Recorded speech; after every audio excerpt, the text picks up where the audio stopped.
Hi, I'm Katie Miranda, and welcome to the Palestine Solidarity interview series. Today I'm here with Pam Bailey, founder of We Are Not Numbers, which is a nonprofit that pairs Palestinian writers from Gaza and Lebanon with writing mentors to tell their stories.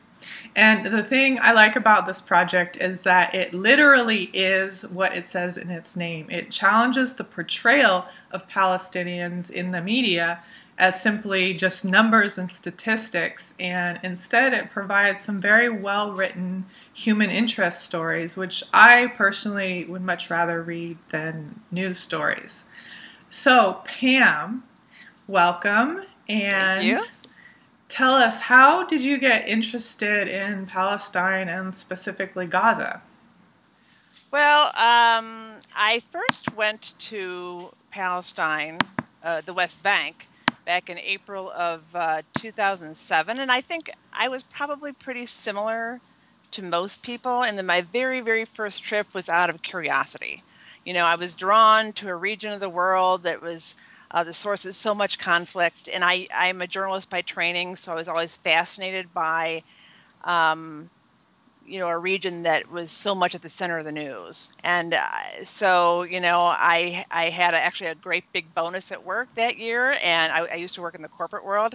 And my husband at the time said, "Oh, take some of that money and go treat yourself." And I think he thought I was going to go to a spa. And yeah. Instead, I had in my research, when I was thinking about, how I could get to that part of the world on my own, I found Global Exchange, which is, started by Medea Benjamin. And they had a wonderful trip to the West Bank and Israel that included a chance to really talk to nonprofits and residents who live there. And that's the way I like to travel, no matter where I go. So I went on my first trip, and then again, I think like most activists, my life was changed. There's something about the Palestinian people and the culture and the conflict that makes an addict out of you. It like gets under your skin and it just stays there. And in my case, I met this farmer in Tulkarm who was showing me how the wall had split his farm from his property and he couldn't get there. And we bonded. And at the very end, before I left, he asked me two questions that really changed my life. And one was, why do Americans prefer the Jews? And I realized I really couldn't answer him. And the second question was, well, when you go home, what are you going to do about it? And of course, he had this idea that Americans could influence their government, and of course we can't any more than they can influence theirs. But it made me think, and I did realize I now had a responsibility. This couldn't just be a normal trip. I had to go back and I had to work to change things. Um, and I did. I went back and I spoke, but I kept being drawn back to the region. So I went back a year later, and I spent a month in Nablus in the region with the International Solidarity Movement, volunteering with the Olive Harvest. And then, now you see, I couldn't get into Gaza at that time. But then the war happened, the attack on Gaza by Israel of 2008, 2009. And that was on everybody's mind. And then Code Pink had an opportunity with UNRWA, the UN Relief Agency for Refugees, to go into Gaza right after the end of the conflict for International Women's Day. And I was invited to participate, and that again, it sort of took me along that road. I immediately connected with people there. I made wonderful relationships that I wanted to keep up, and I realized that I wanted to go deeper than just speaking, to the choir like I was doing, and I felt like I needed to understand the people and the culture and the problems deeper than you could in a week or 10 days, which is the maximum time people usually spend. So I decided I was going to go back and live there. So I actually quit my job, and I had to be honest. I was already on the cusp of a big change anyway. I was very disillusioned with a corporate career. I felt like I was existing to make a profit for somebody else. So this was, to me, it felt like I was receiving a calling, a chance to really make a change, and I was looking for one. And I think a lot of activists are in that category too. It's in the beginning, you're going as much to find yourself, perhaps, as you are to help. So, and we have to be honest with ourselves about that sometimes. So I went to through Egypt with this big group of people, about 1,000 activists with the Gaza Freedom March. We didn't get in to Gaza, so when they all went home, I stayed for 45 days, hanging around trying to get in until I finally did. And then Gaza became my second home. And so, how long did you stay in Gaza? I was pretty much for the better part of about 3 years, was going in and out doing other things. But for the next 3 years until the end of 2012, I spent a lot of time there. I have not been able to get back in since then. I'm trying very hard to do that now. Because I usually went in and out of Egypt, and that's out of the question. But I always stayed connected, and I was always looking for a way to stay involved and to find a way to help in a very concrete way. When you don't have a lot of money, it is hard to figure out, well, how can you make a difference? Right. And so in addition to lobbying here in the States, which can feel like you're banging your head against the wall, it's important to do, but you don't feel like you're making any headway. So I wanted to find a way to use my communication skills, my journalism training, to help at least some of the people there. And that's what actually I ended up, I had lots of different ideas, but the ones that finally came to fruition was We Are Not Numbers. And how that project specifically got started was really right after the 2014 Israeli attack on Gaza. And I was talking to a young man named Ahmed Neok. I never pronounced his name quite right, but and he was somebody I met earlier, but after the war we reconnected, and he was extremely depressed because he had lost his brother. His brother had been killed in the attack, and it was clear that it really was dominating him. The photo on his Facebook page was his brother's. Everything was about his brothers, like almost like, where's Ahmed? His identity was lost. So as sort of a way, he's also an English literature major. A lot of young people in Gaza, if they don't go into medicine, or science, they all go into English literature because it's seen as the best way to improve their English and then get a job with the NGO industry in Gaza. That's the other big place to get jobs. So, but the quality of English instruction has gone way down there because fewer and fewer internationals can come in, so they can't learn from native speakers. So I thought, as a way to help him work on his English, because he told me that he was unhappy with his progress in school, and as sort of therapy for him, instead of running away and avoiding the topic of his brother, I said, well, tell me about him. Tell me what was so great about him. What do you miss the most? What made you laugh? What made him laugh? Write me a story about him. So what we did over the course of about 2 months, I would say, he would write these stories and he would show it to me, and I would help him with his English. And a lot of times in the beginning, I would say, well, I want more anecdotes. I mean, you're not giving me enough detail about your brother. And I realized finally that he was holding back on something. And he finally told me it was because his brother was a resistance fighter.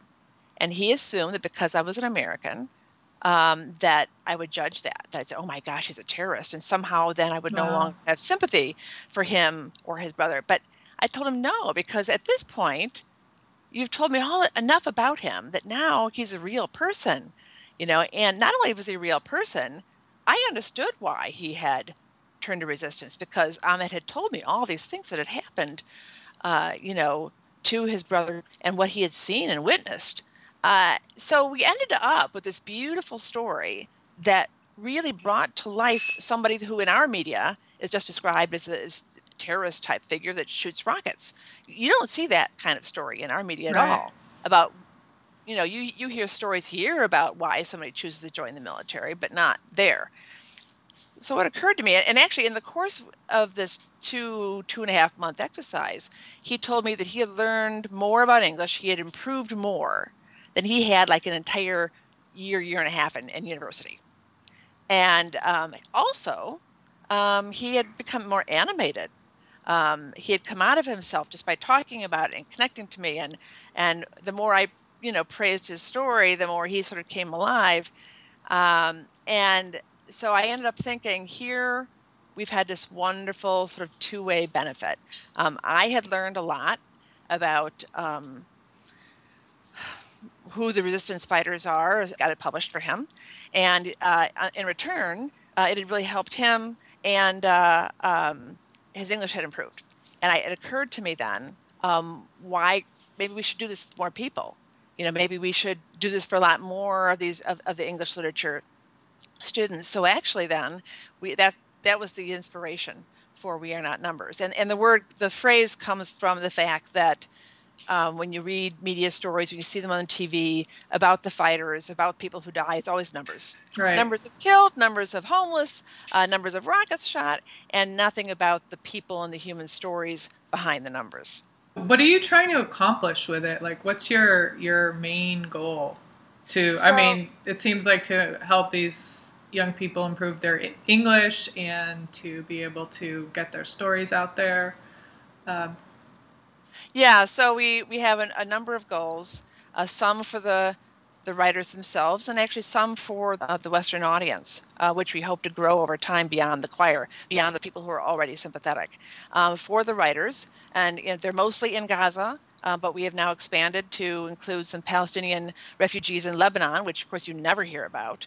right. And our plan is to expand that to Jordan and the West Bank, wherever there are Palestinian refugees.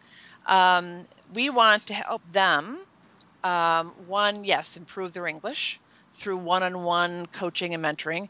Two, to help them not only tell their own narrative, but the stories around them of other people. The real Gaza, when I say the real Gaza, I mean, it's not just rockets and suffering. I mean, yes, there is suffering, and I want to tell those. We want to tell those stories, but we also want to tell the stories of just the laughter and the everyday, the talent. I mean, there's amazing talent there. We want to have all those sides of Gaza come alive for people, so that they can't easily put it aside. So we want to help them get their stories out. We want them to tell their stories. The thing that it seems like it's mostly other people telling their stories. It's activists who go and come back, and then they speak for them. And this is their opportunity to tell their narrative in their own words. And all we do is help them say it in the most effective way possible. But it's their stories. And then also the other benefit for the writers is forming an international network. A lot of these, some of these writers are talented enough that they will get scholarships and finally be able to go out of Gaza. A number of them won't.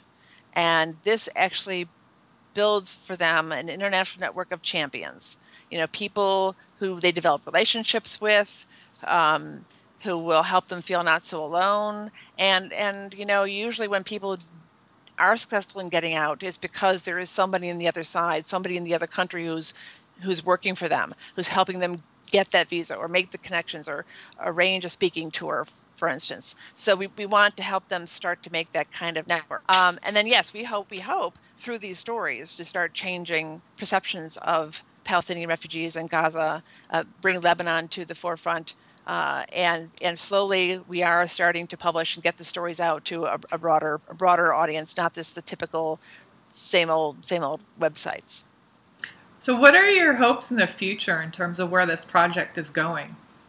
Well, so where we are right now is we had our first group of writers in Gaza. And by the way, I should say that's basically the ages of 17 to 29, 18 to 29. And we're targeting that group because, nobody really targets. You hear a lot about programs for women, programs for children, a lot of programs for children, but not about this sort of what I call the in-between group. They're not children anymore, but they're not yet really adults.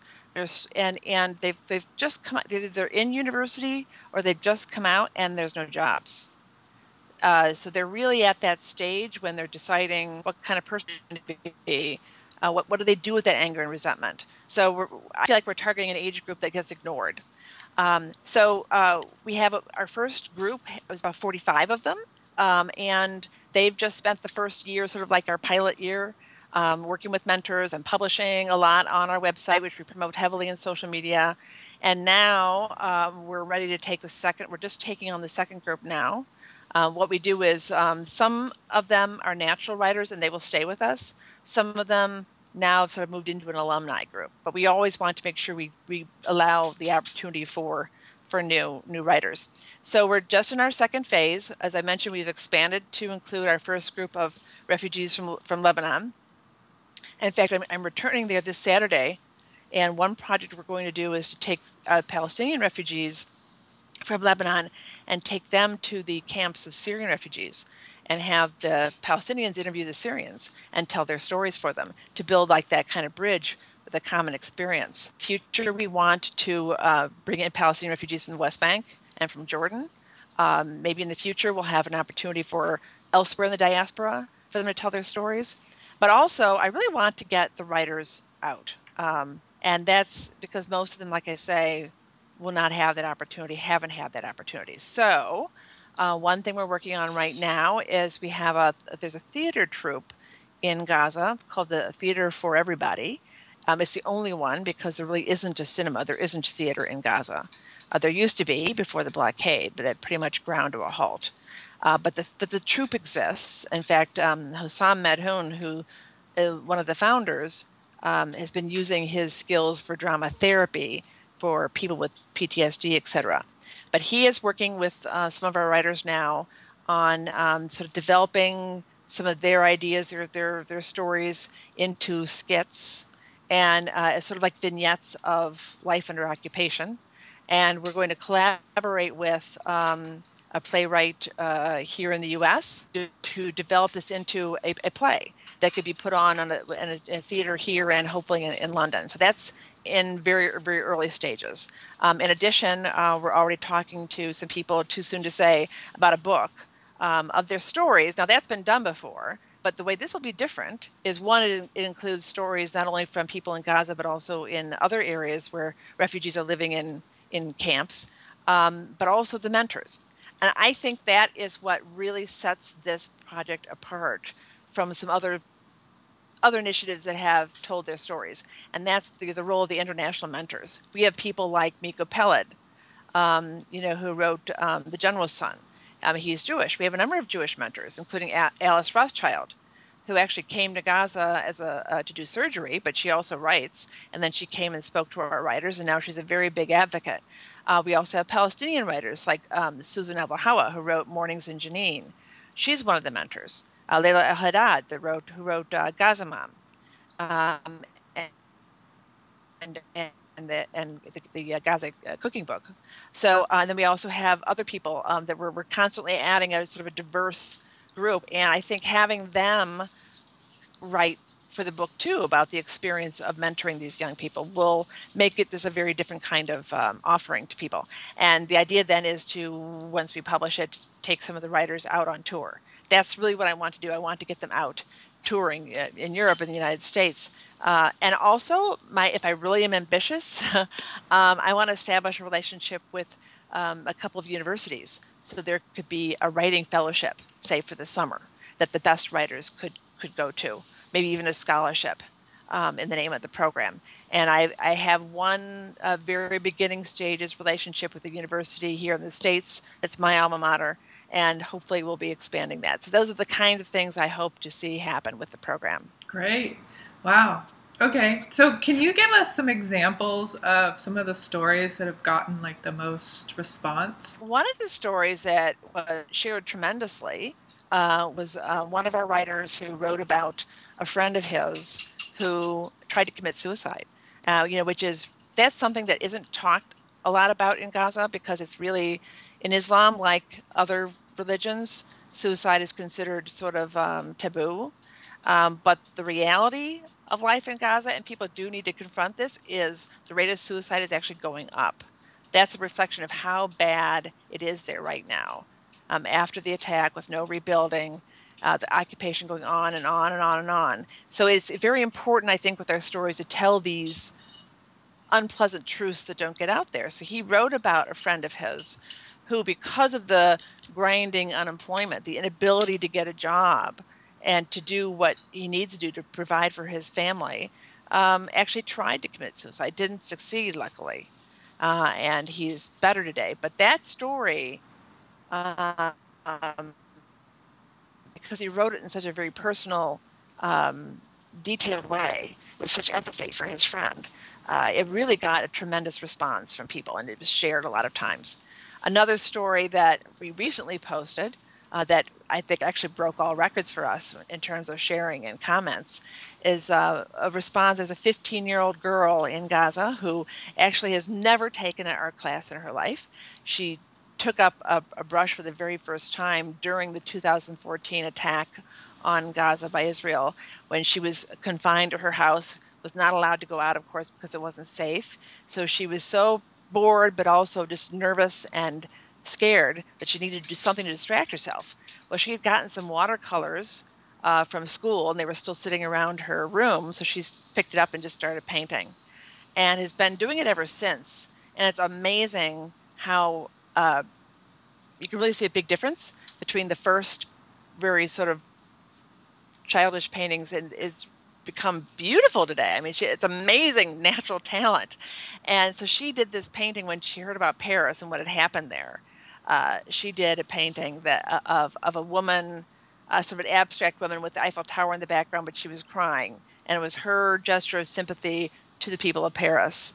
And so I did a story on her. She's not one of our writers. We did a story on her, though, about about her work and what she was trying to say through it. And of course, it was timely, and it just was passed around everywhere, And I think it was a nice story of showing how one other people who actually experience what Paris goes through on a regular basis, Yeah.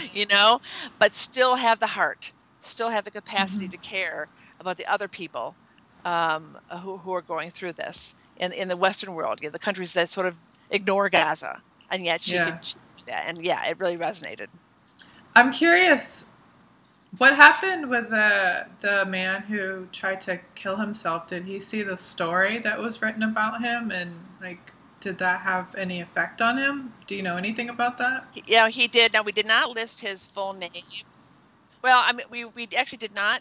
We had his permission, or Anas, the writer, had his permission to tell his story. We're all very careful about that. We did not give his last name, but he knew his story was being told, and actually gave permission, which is somewhat surprising because mental health is a big area of stigma in Gaza.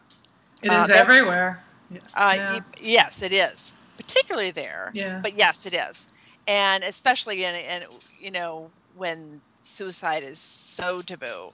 But yes, I was actually very touched that he was willing to have it told because even though he didn't give the full name of his friend, clearly people who read it there would know who it is Mm-hmm. probably. And actually, by the way, a large percentage of our readers are people from Palestine who just really appreciate seeing the stories being told. And yeah, no, so he was okay with it. And the other day, Anas, the writer, showed me a picture of him with his friend. They were out at a coffee shop. And so, I don't know. I'm sure he's still struggling. He did manage to get a better job later. One of the sad parts about the story was that he was engaged at one point, and his girlfriend broke up with him because he didn't have a job. Oh. Yeah. And so, I mean, if you can imagine, you're already feeling Yeah. badly. Yeah. So, I mean, he's still single, but he did get a job, and in the picture at least, he looked happy. I mean, it was great to see the two friends together, and it was also I really appreciated the fact that Anas wrote the story with such empathy for his friend. There was no judgment. It was just really. Yeah, how he cared for his friend came through so clearly, and I think that's what really touched people when they read it. So, Pam, how do you get these stories out past the choir? Out past people who are already involved in solidarity work with Palestine? Well, I'm not sure that's happening yet, actually, and we really need people's help to do this. We're really less than a year old.